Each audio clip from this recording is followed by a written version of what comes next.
Good morning. I am Adrian Beret, physiotherapist, and I'm sitting with my good friend Max Nelson, who is a sports scientist, exercise physiologist extraordinaire, a legend in exercise science, education in Adelaide and around the world, really. Thanks for joining us, Max. Nice, thanks for having me, AB. Very happy to be here. Wonderful. I have just done a VO2 Max test under Max's supervision about a month ago now. And Max has agreed to help me understand what it is that I achieved and a little bit about the metrics of VO2 Max and some of the other testing as well. So how did I go that day with my VO2 performance? Yeah, it was good. You gave it a good shake. It was it's a pretty hard test, the VO2 Max test. Yeah, that's good. That's what we wanted. If it doesn't hurt, we don't count it as a valid test. So it needs to hurt. But they did really well. You're able to sustain a pretty high power output, and that really had your physiology upregulated and firing on all cylinders. And we got a really good, really strong VO2 response. And also we were able to see that your VO2, as we pushed you really hard at the end of the test, actually plateaued off, indicating that rather than it continue to go up, it plateaued off. And that's a really important indicator that you actually hit your true physiological max. It means that even when we made your body work harder and have to do more physiological work, your physiology couldn't change anymore. It was already pushing as hard as it could and releasing as much energy as it could. So we saw a really true, clean, crisp VO2 max, which we don't always get when we do these tests. So it means that you made yourself hurt a particularly high amount, but also we saw a really, really good result. So I genuinely had reached my limit? Yes, no, there was nothing else there. The well was empty. All right. Sam, do you want to take that and I'll stay with Adrian? So the number that I ended up with was 55.2, I think, isn't that's reasonably good? Yeah, no, 55.2. So, I mean, you're in your 50s now, if you let the cat out the bag, Adrian, and getting a score of that when you're in your 50s is a really good score. It's a really good score to get at any stage of your life. So for example, for a 20-year-old young buck male, the population average would be about 43, something like that. Yep. So even if you're a 20-year-old, getting a score in the 50s is a really good score to get. And so, yeah, really, really good result. And I think it showed that for your age and gender, you were effectively a 1 in 500 specimen or something like that, or even more than that, wasn't it, potentially? Yeah. But definitely, top 0.5%, top 2%, or top 0.2%. So really, really good result. Shows that you're able to release a fair bit of energy aerobically, which is really important on the bike and with a lot of other tasks. So why is VO2 Max so important in life, and why is it so important for endurance sport and endurance activity? So, I mean, starting off with life, VO2 Max, because it's a term that people use all the time, whether you're talking about health, whether you're talking about fitness and performance. From a health perspective, it tells us what is your body's ability to use energy or release energy in your aerobic energy system. And if you can't release energy well, things are more likely to go wrong sooner for you. And so VO2 Max, in addition to being a really important sporting parameter, is really strongly linked with mortality and overall health outcomes as well. Yes. And so although you don't need to get a VO2 as high as yours to have good health outcomes, people with really low VO2s are strongly linked with things like mortality, earlier onset of disability adjusted life years. And so it is an important health value to keep tabs on as well. So in general, if you have a better VO2, you live longer and live better? In general, yes, that's right. And because it tells you your capacity to do tasks to some extent, we know that as you get older, you're going to lose various parts of your physiology and fitness. They're not going to function quite so well. And if you're able to have that as high as possible, you're not only using your VO2 and tapping into your energy systems when you're on the bike. If you're gardening, if you're walking upstairs, if you're walking down the street, if you're doing tasks at home, you're dressing yourself, these are all things that require energy. And if your fitness, your VO2 is really low, they might be things that put you really close to your limit, and therefore it's going to make even accomplishing those tasks really, really problematic. So it's a really important health number in addition to being a really important number for performance in sport. Okay. And is your potential VO2 max predetermined at birth, or does anyone have the potential to develop a great VO2 with the appropriate training? It is somewhat genetically predetermined, but it is still a parameter you can manipulate through training. Or you can also manipulate it by sitting on the couch forever. That would probably manipulate it in a different direction. But it is, for anyone to get the highest of the highest VO2 maxes, there is a reasonable proportion of genetic aspect to it, and it is somewhat predetermined, but anyone who is not currently training, if they start training and push themselves really hard, they could probably increase their VO2 max by 70-80% for many people. That might still not get it up as high as yours, but certainly can get it a lot higher than what it currently is. Not everyone will be able to get it that much. Some people will be able to double it or triple it and take it from a number like 30 up to a number like 80 or 90 if they're a 1 in a million athlete. Yeah. It is, although it's not as something that doesn't change as much as some other things that we can train and measure, but it changes a lot more than something like maximal heart rate, which people can see when they use their watches and they exercise a lot of the time. Yep. That's pretty fixed. But things like VO2, it's a little bit fixed, but it's also something you can train and move up and down. And if you were to start your endurance training later in life, say as a 40, 50-year-old, and you hadn't done any as a younger person, would you still be able to get your VO2 max to the same level as maybe you could have if you'd been doing endurance training all your life? Typically not, but that doesn't mean you're not going to be able to get it a lot higher than it is, and not going to be able to achieve really well from a functional perspective and be able to do really well in whatever sport you choose to take up later in life. But there is a lot of, with your muscles, with your physiology, there is a lot of what we refer to as plasticity, whereas if you've had it higher up when you are younger or previously in your life, it's going to be easier for you to get it up there later in life. Okay. That happens with VO2. It also happens with your muscles. If you made yourself a really strong person when you were in your 20s and 30s, you're probably more likely, if you then pick it up again in your 50s or 60s, you're probably more likely to get it to a higher Even if there's been a big gap? Yeah, even if there's been a big gap. The longer the gap, the less you'll probably be able to get it right back to where it was. Yeah.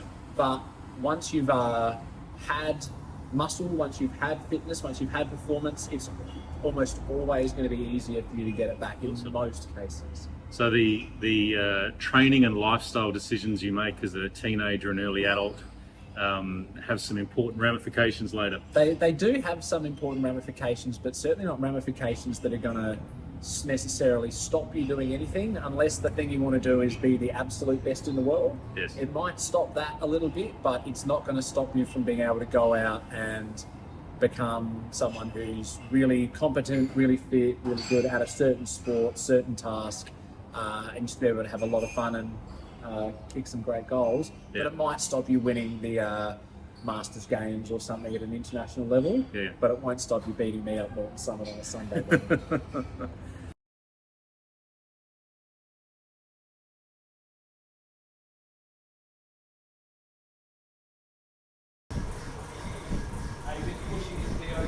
Does VO2 necessarily deteriorate with age, and why does it deteriorate with age? So, why does this have to happen, Max? Why does it have to happen? I'm asking myself the same question at the moment, AB. There's a few reasons why it happened. There are a number of physiological processes which do diminish with age. So, for example, one of them that people are, I guess, commonly aware of is like your heart rate. So they say that every year your maximal heart rate, and that's pretty important for being able to pump blood as quick as you can around the body when you're exercising. They say that if you're someone who's not doing any training to change the effect, every year you age, your maximal heart rate will drop by about 1 beat. Yeah. And that therefore means that over 20 years, your max heart rate might come down by 20 beats. And that's 20 less beats per minute. You can squeeze your heart to get the blood around your body to the muscles and deliver all the fuel and oxygen that we need. Now, that's just one of a number of things that do deteriorate a little bit, but I guess going back to your previous question around changes with age and where if you start, does that help you still achieve the same point if you started a bit later? When you do exercise and you expose your body to the stimulus that exercise gives and training gives, you can actually like diminish that loss that you see in things like your heart rate quite a bit. If you're someone who when you're 20, your maximal heart rate might be 180, and then 30 years later it's dropped to 150, 1 beat per 30 years. If you compare that to someone who was 180 when they were 20, but they've trained really, really hard for those 30 years, their maximal heart rate might have only dropped to 170. Yep. So by exposing to the stimulus of exercise, you can diminish that loss you get with age. But there's a number of things that unfortunately time is undefeated, as they say. So with the VO2 max changes, is it because of lung volume, or is it because you're just metabolically less efficient? Is it to do with the mitochondria in the muscle? What are the sort of determinants that drag the VO2 down? It can potentially be a little bit of all of those. So there are some really important determinants in how quickly you can move blood around from a cardiovascular perspective. Sometimes the changes you might see in that could be like we talked about with your maximal heart rate, but also could be because you get changes as you age in the function of your arteries, your veins, so the plumbing effectively. So as we get older, your arteries become... We're not going to talk about plumbing problems too much. No. But when you become a bit older, your arteries become a bit stiffer, which means effectively they work less efficiently, and that means that can diminish things. You'll see some changes at the muscular level with mitochondria, which also can do it. And it does vary the changes that cause the effect from one person to the next. Yep. But there's a whole range of things that can contribute to that. Yep. Now, when I looked at my data, I was quite impressed with myself because I got my heart rate to 189 beats per minute. Now, if you do the old formula 220 minus your age, I'm 51. So that should tell me that my maximum heart rate is 169. Quick maths, that sounds 169, and I got 189. So how is this so, Max? So maximal heart rate is one of many things in exercise where it's they give you the number to predictor on average, and then people are probably plus or minus 25%. So 220 take your age, which is the most common thing that people say. It's actually not the best prediction. There's another equation called the Tanaka equation we use, which is 208 minus 70% of your age, which would pull your number down, your predicted number, even potentially a little bit more. But it's one of those things where, so say for me, I'd be predicted at getting a maximal heart rate about 188. But there'll be people my age who will actually have a maximal heart rate of 215, and some people my age will have a maximal heart rate of as low as 170. And so although there is a number that they predict on average, it's probably plus or minus 25 beats. And that's just because there's so many factors around heart size, about the neural tone going to your heart, all of these kind of things which are going to determine you're going to have a different maximal heart rate. Maximal heart rate is a number people love to look at because it's really easy to see. You'd be like, oh, you got that, I got that. But it doesn't mean anything about who's better or worse. It really just is a number that reflects the balance in your cardiovascular system and what you need to be able to put out compared to what the demand is versus a bunch of other things in your physiology. So my max heart rate of 189 doesn't necessarily mean I'm the world's greatest cyclist for my age. No, it doesn't, unfortunately. And there'll probably be some people who have got a maximal heart rate higher or lower than you.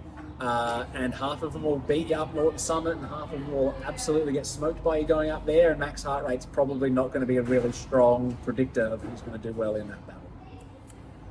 How do we improve VO2 max? It's a good question. VO2 is a number that we could talk about this for about 4 hours, but I guess just a few minutes. I guess the key thing with improving your VO2, there's two things. One is where you're starting from, and one is where do you want to get to. If you're starting from totally untrained, so someone who's really unfit or hasn't been doing anything and looking to get back into it, doing just about anything is going to improve your fitness. Yep. Movement will cause your physiology to upregulate and probably improve your VO2 max. Once you've got past the point of just starting and you've been going out for some, easy jogs, easy rides, things like that, the best way to improve your VO2 max, given it's a number that reflects what are you doing at your maximal intensity, when you're pushing as hard as you can, the best way to improve that is to train at a level above that. So you're going to need to expose yourself. The best way, on average at least, to improve your VO2 max is to use intervals and high intensity work that is above the effort that gets you to VO2. So when you were doing your test, I think we hit your VO2 max at 450 watts or something like that. Yeah, we got to 450. Yeah. So that means that you want to be exposing yourself to intensities that are above 450 watts. It doesn't have to be sit there and do a as long as you can for once, and then, you know, drag your limp corpse off the bike at the end. But hitting that at once, hitting that again, recover, hit it again, recover, hit it again, to give your physiology a lot of time up-regulated at that same level. With anything you want to improve in training, sport, exercise, we always say specificity is key. So if you want to improve your VO2 max, you've got to get to VO2 max. Yeah. If you want to improve your ability to run a long distance, go run a long way, or try to. And so that specificity is the key thing here. You want to improve a high-end parameter, you've got to get to that high end and hit it repeatedly at lots of intervals. Are a great way to do it, because you can hit it for 2 minutes, recover, hit it for another 2. Whereas if we just said do it once as long as you can, it might be 5 minutes and done. If you break it up into 2-minute intervals, you might get 10 of them done, and that's more total time, more total stimulus. So I've seen programs talking about repetitions of 3 minutes, repetitions of 5 minutes, repetitions of up to 8 minutes, and I've kind of heard you shouldn't be going over 8 minutes. Does that all sound reasonable? It all does sound reasonable. The key thing to remember is that the harder you work, the less you can do it for. Yeah. So if you're looking at going for 8 minutes, don't try and do the same thing you do for 8 minutes that you do for 3 minutes, because it's probably going to put you in a position where you're using a different bit of your physiology than what you actually are intending to.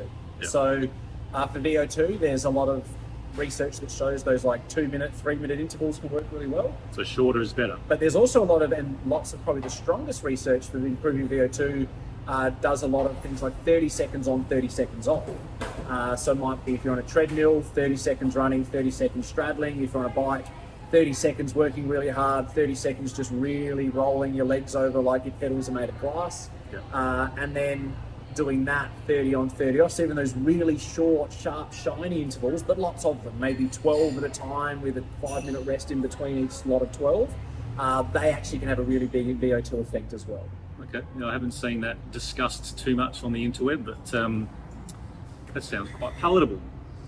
Tell me about polarized training. I've done a video recently on Tadej Pogacar's original coach was discussing Zone 2 being a wonderful formula for success, and then comparing that to another chap who's talking more about Zone 3 and other zones being equally as useful.